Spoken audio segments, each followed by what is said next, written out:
Shabbat Shalom. I hope you're having a peaceful and restful day. Welcome to our virtual village at 5959 Online. I'm glad you stopped by for Sefirat Ha-Omer. I'm Rabbi Craig Morantz.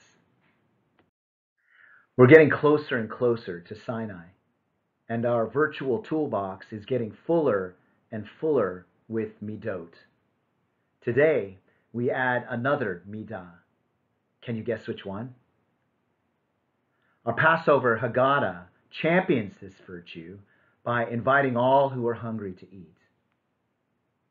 Our Statue of Liberty, marked by the enduring poetry of Emma Lazarus, summons this virtue as a key American imperative for nation building. Maestro, drum roll please.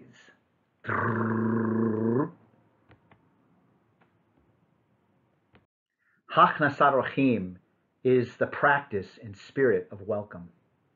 Whether we're welcoming friends or family or travelers from afar or kind-hearted strangers, Hakhnasat Orchim, or hospitality, is crucial for community building.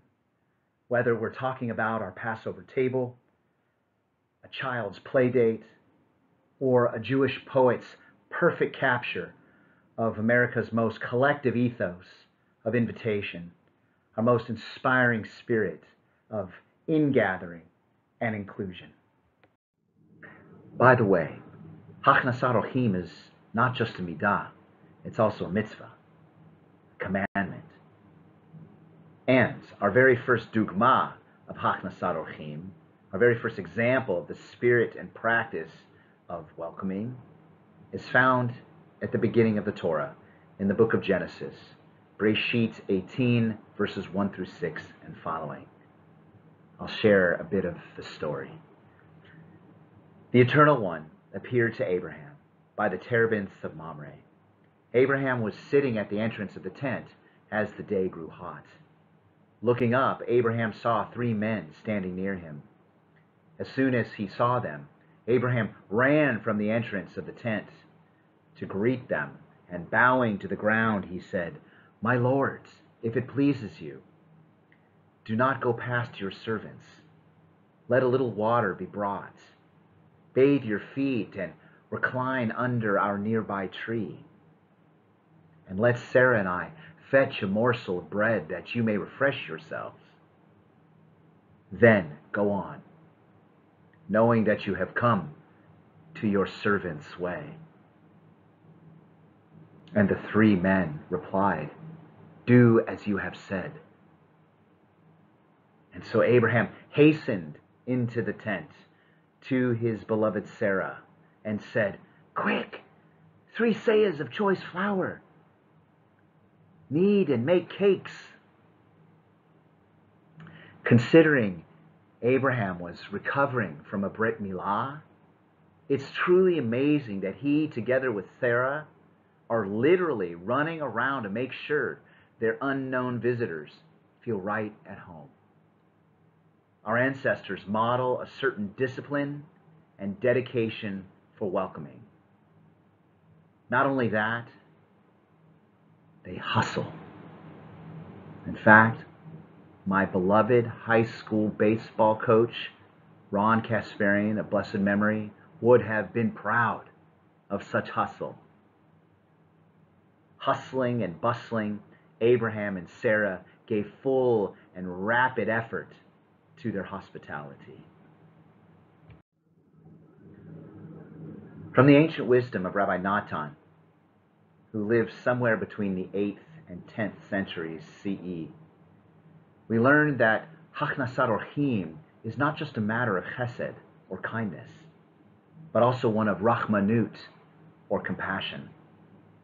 Let your house be open. Let the poor be members of your household. Let a person's house be open to the north and to the south and to the east and to the west, even as Abraham and Sarah's house was. For Abraham and Sarah made 4 doors to their house, that the poor might not be troubled to go around the house, but that each would find they faced a welcoming door as they approached.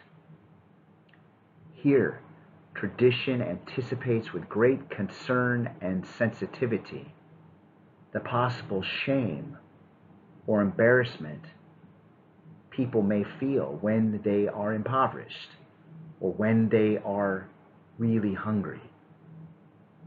And so here, a spirit of welcome calls us to lower whatever barriers to Hakhnasat Orchim, like having to go clear around a house, which may feel like a very intimidating journey.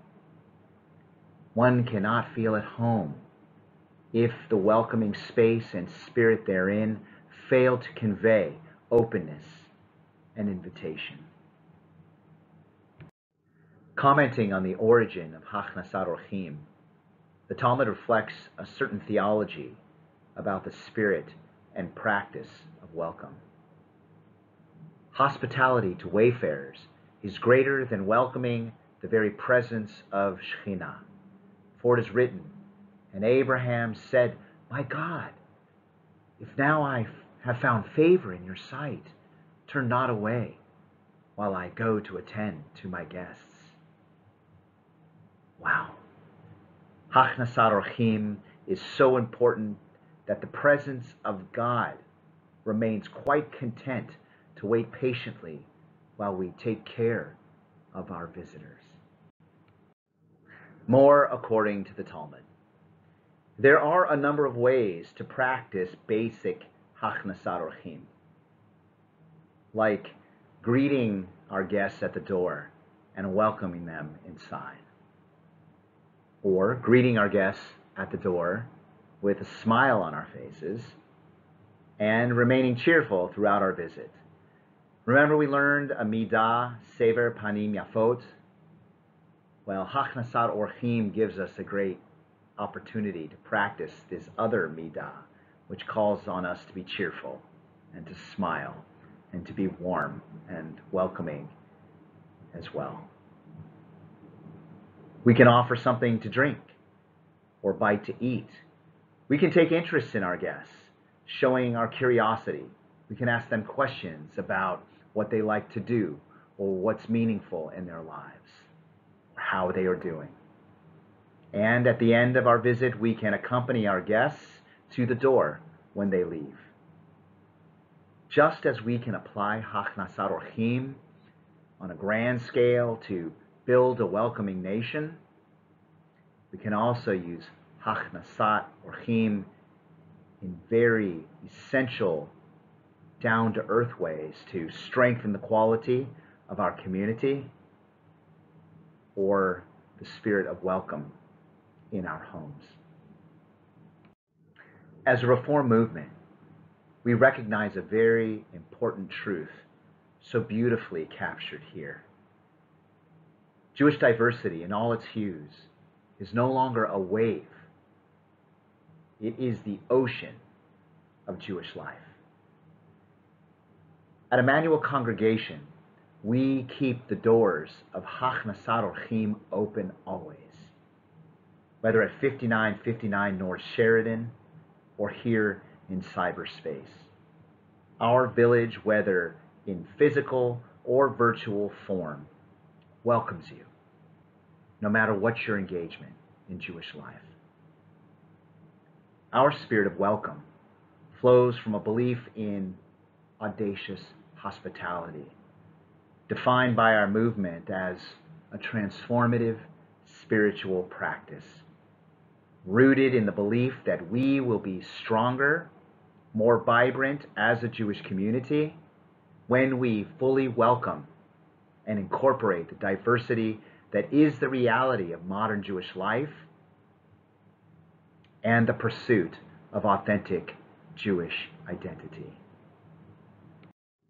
Emmanuel Congregation is a diverse congregation. We are proud to say that our diversity reflects the diversity of Chicago. But we've also learned that diversity is not the same thing as inclusion. In the words of activist Vernee Myers, diversity is being invited to the party. Inclusion is being asked to dance. Chevre, if we want to tout diversity, we must actively choreograph the inclusive embrace of our diverse community and our diverse perspectives. We must walk toward discomfort, as Miss Myers coaches, toward authentic relationships, deeper, closer connections, close enough to see the whole person. It's not about perfection, it's about connection, continues Miss Myers. It's about seeking people who can see our humanity.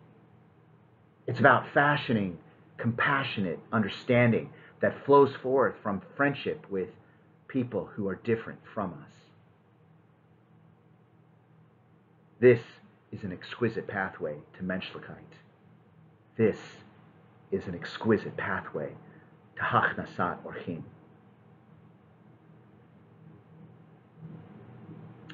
Consider this. According to the Kabbalah, you and I and everyone come from the Adam Kadmon, the primordial person, God's original intention for humanity, celestial, androgynous, and the size of the entire universe. But then Adam Kadmon sinned, and God reduced the primordial person to what we say in the folklore, the flesh and blood bifurcated and mortal creatures we are now. What this means is that every human soul is but a fragment of the collective soul that is Adam Kadmon. Every human soul comes from the goof, or the body, of the very first person. So, before we get to Sefirat Ha-Omer, do you have just a little more time for a fun fact? So, goof we normally associate with the human body.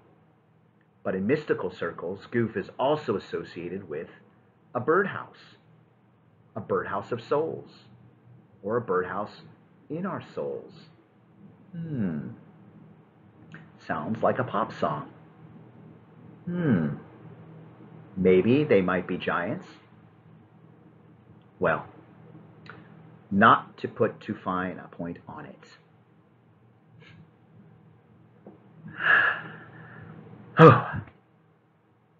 What this all means spiritually, Chevre, is that we come, each of us comes from the same soulful origin, no matter how differently we manifest.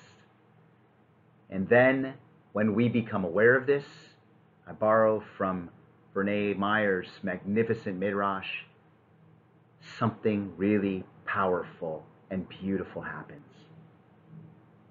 We start to realize that those we see as different, they are part of us. That they are us in our family. That they are us as we are. And when this understanding occurs, we cease to be bystanders, and we become actors. We become advocates, and we become allies. What a beautiful vision for Hakhnasat Orchim. What a beautiful vision of building an inclusive community. Let's count the Omer. Baruch atah Adonai Eloheinu melech haolam asher kitshanu b'mitzvotav v'tzivanu al Sefirat Ha-Omer. Blessed are you, Adonai, sovereign over time and space, who makes us holy with your commandments and commands us to count the Omer. And to conclude our blessing and our Sefirat Ha-Omer, we read the following words. Hayom shloshim yom shehem arba'a shvuot u'shnei yamim la'omer. Today is 30 days of the Omer, which corresponds to 4 weeks and 2 days of the Omer.